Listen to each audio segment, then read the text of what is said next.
नमस्कार दोस्तों, मैं अमित कुमार अपने YouTube चैनल में सभी दर्शकों का स्वागत करता हूं। और आज मैं बात करूंगा लाफिंग बुद्धा के बारे में। तो लाफिंग बुद्धा, जैसा कि आप सब जानते हैं कि लाफिंग बुद्धा ये आज की डेट में हर घर में पाया जाता है।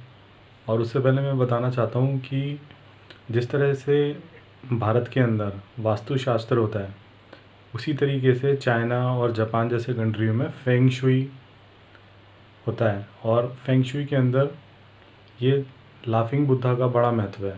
लाफिंग बुद्धा जो प्रॉस्पेरिटी का, हैप्पीनेस का और अच्छी हेल्थ का एक सिंबल माना जाता है। और इंडिया में आज इसकी बहुत डिमांड है और हर घर में लगभग ये पाया जाता है। और इसका जो मेन पर्पज़ है इसको घर पे लाने का और इसको जो रखते हैं हम सब लोग, तो मैं बताना चाहता हूँ कि ये जो लाफिंग बुद्धा है ये पैसे को, धन को, प्रॉपर्टी को अट्रैक्ट करने की इसमें बहुत ज़बरदस्त ताकत होती है। और ये अच्छी हेल्थ को अट्रैक्ट करता है, ये अच्छी वेल्थ को अट्रैक्ट करता है। और ये बहुत ही शुभ माना जाता है जब आप इसको अपने घर में रखते हैं। ये नेगेटिव एनर्जी को अब्ज़ॉर्व करता है और पॉजिटिव एनर्जी को ये रिफ्लेक्ट करता है। तो अगर आप इसको अपने घर में रखते हैं तो आपके पास अच्छी हेल्थ, अच्छी वेल्थ और हैप्पीनेस, ये तीनों चीज़ें ही आपके घर में हमेशा रहेंगी। और अब आगे बात करते हैं कि लोग इसको घर में ले तो आते हैं पर इसको रखें किधर। इसको रखने की सही दिशा का पता होना बहुत ज़रूरी है। इसको हमेशा आप साउथ ईस्ट दिशा में रखें। और साउथ ईस्ट दिशा अगर ना हो पॉसिबल इसमें रखना, तो आप इसको ईस्ट दिशा, पूर्व दिशा में रख सकते हैं।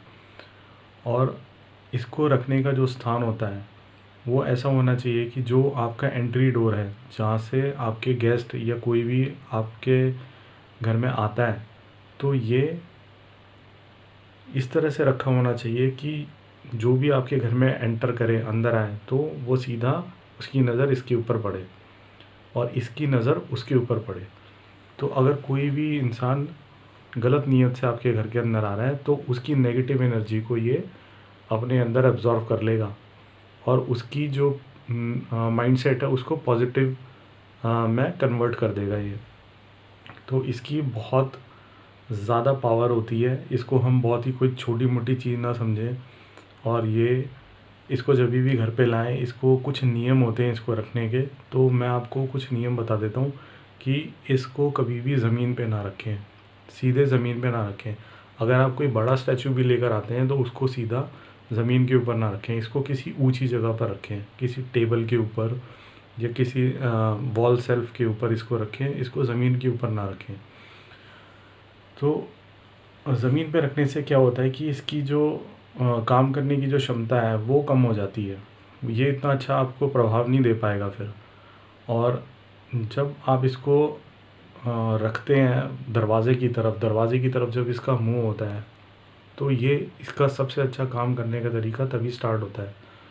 और ये उस टाइम पर बहुत अच्छी तरीके से काम करता है।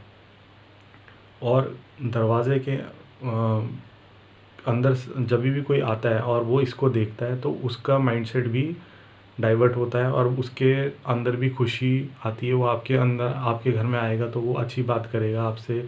कोई लड़ाई झगड़े के मूड में अगर आया होगा तो उसका भी माइंड जो है थोड़ा बहुत बदल जाएगा और वो भी उसका जो बात करने का तरीका है वो काफ़ी अच्छा हो जाएगा आपसे। तो इसको हमेशा जो है इस तरीके से रखिए कि कोई भी गेस्ट आपके घर के अंदर आए तो उसको ये दिखाई दे। और दूसरी एक बात मैं आपको और बताता हूँ कि किस तरीके का लाफिंग बुद्धा आपको अपने घर में लाना चाहिए। सबसे पहली चीज़, लाफिंग बुद्धा का जो पेट है ये जितना बाहर होगा ये उतना ही अच्छा है। इसके पेट को बहुत शुभ माना जाता है। जितना बड़ा इसका पेट होता है आपके घर में धन, पैसा, संपत्ति, सुख, समृद्धि उतनी ही ज़्यादा होती है। और जितने बड़े पेट वाला हो सकता है वो लेकर आएँ आप। और कभी भी इसको ऐसा लाफिंग बुद्धा घर पे ना लेकर आए जिसके हाथ खाली हैं, जिसके दोनों हाथ खाली हैं, जिसके दोनों हाथों में कुछ भी ना हो। ऐसा लाफिंग बुद्धा अपने घर पे कभी भी मत लाइए। और बैठा हुआ हो जो लाफिंग बुद्धा और खाली हाथ हो, इस तरह का लाफिंग बुद्धा अपने घर पे कभी भी मत लेकर आइए। ये लाफिंग बुद्धा है, आपको मैं इसके बारे में बताता हूँ। देखिए, इसके जो हाथ है, इसके हाथ में कमंडल है, और यहाँ पर इसके एक बाजा है, और इसके जो पीठ है, इसकी पीठ में पैसों से भरी हुई पोटली है, ये माना जाता है। तो ये 3 चीज़ें हैं।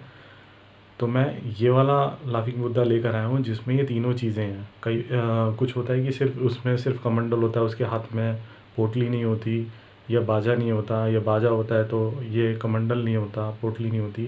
तो मैं देख कर आया हूँ कि इसके हाथ में तीनों चीज़ें हैं। इसकी स्माइल देखिए, इसका स्माइल भी बहुत अच्छी है, और इसका पेट भी बाहर की तरफ निकला हुआ है। तो इस तरह का लाफिंग बुद्धा जो है वो आप अपने घर में लेकर आइए, और इसके जो रिज़ल्ट हैं वो आपको बहुत जल्दी मिलेंगे। और बच्चों के स्टडी रूम में भी लाफिंग बुद्धा आप लगा सकते हैं, जिन बच्चों का पढ़ाई में मन नहीं लगता है और तनाव में रहते हैं, तो ये इस तरीके का लाफिंग बुद्धा का एक स्टैचू बच्चों के टेबल के पास भी आप लगा सकते हैं। बट एक लाफिंग बुद्धा ऐसा ज़रूर रखें जो कि आपके एंट्री डोर की तरफ देखता हुआ हो, तो इससे आपको और ज़्यादा लाभ मिलेगा।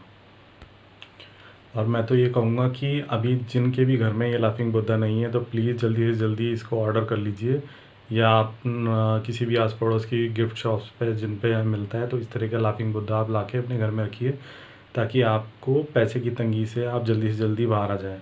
और एक नुस्खा और मैं बताना चाहता हूँ कि अगर आपके पास पैसे की कमी है और आपको लगता है कि आपको कुछ पैसा चाहिए और अर्जेंट उसका कुछ जुगाड़ नहीं बन पा रहा है, तो आप अपने राइट हैंड को ये लाफिंग बुद्धा की बेली, इसके पेट के ऊपर आप इसको हल्का हल्का ऐसे रब कीजिए, और आप देखिए बहुत ही जल्दी आपके कर्म के हाथ से आपके पास जल्दी से जल्दी आपके पास पैसा आने लग जाएगा। तो दोस्तों, फेंग शुई के बारे में कुछ और भी टिप्स जो हैं वो मैं आपको अपने अगले वीडियोज़ में भी आगे देता रहूँगा। और आप कुछ भी मेरे से एक्स्ट्रा कुछ भी जानना चाहते हैं तो आप मेरे कमेंट सेक्शन में कमेंट करके मुझसे पूछ सकते हैं, मैं जल्द से जल्द उनका रिप्लाई करूँगा। और प्लीज़ मेरे चैनल को सब्सक्राइब कीजिए, लाइक कीजिए और शेयर कीजिए अपने दोस्तों के साथ, और मेरे साथ यूँ ही बने रहिए। और अभी के लिए मैं आपसे इजाज़त चाहूँगा। नमस्कार।